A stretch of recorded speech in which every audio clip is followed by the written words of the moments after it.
how did you decide on us? I mean, this is kind of a long drive for you. What made you say that's where I want to go?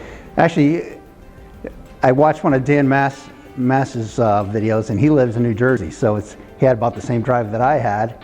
And like you said, looking around at different things, and then I started watching more of this stuff and saw you on there, and I think one of your videos was perfect describing this, and you guys just seemed really good, and I wanted to go here. So what did you think about training? Let's talk about the whole training experience, because when we went to Mexico, it was kind of nice for me because I was the student for a little bit, and it allowed me to kind of remember what you guys were going through. And I was a little bit nervous at first, and then I got comfortable, and it was a ton of fun. So tell me how you felt like day one. When I got here and we started the kiting, and you're definitely using muscles you don't use every day. And then when you're doing the front takeoffs, the only thing I could compare that to is high school football, driving that sled and pushing. And every day you found new aches and pains, and Advil was your friend. But you also felt really good because when you first started, the wings going over, and you spent more time just straightening your wing out to get it to go back up kiting. But by the end of that first day, now you're starting to get it up. You can run with it a little bit.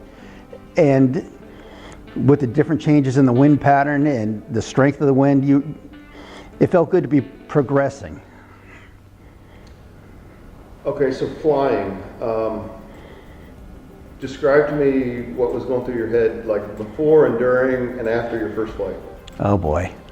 My very first attempt at my first flight didn't go the way I thought it would go.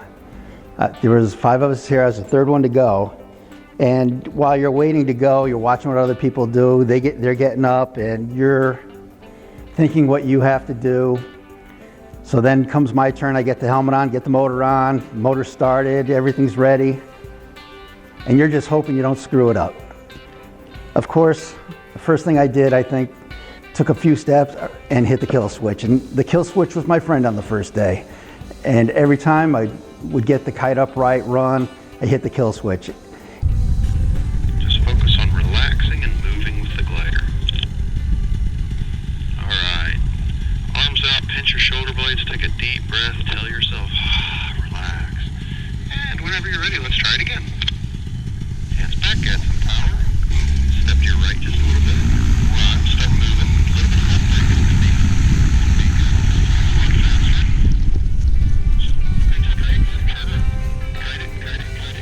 Good job. Watch for right brake. There we go.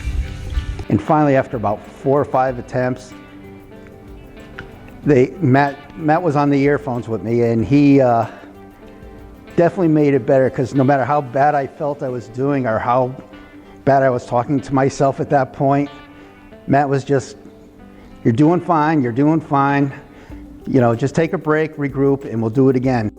When I got back up for my next attempt, now there was 4 guys that flew already, and I was the last one that didn't. He was back in my ears again, and he just kept it smooth and kept it going, and next thing you know, I was going up in the air, and it was fantastic.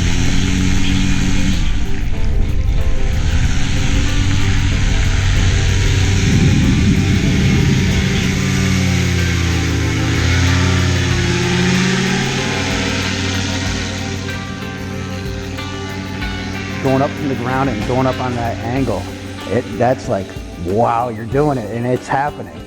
And then that's the rush part, I guess.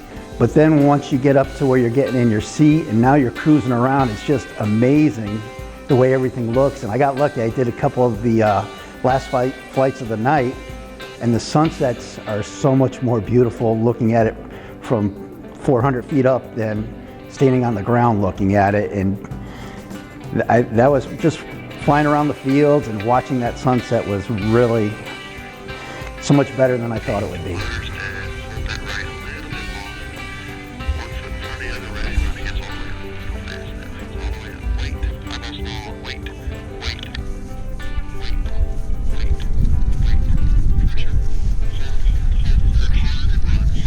Nice job.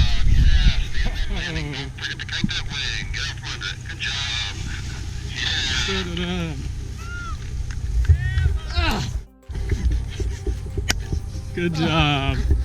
What a flight. Look at that sunset too.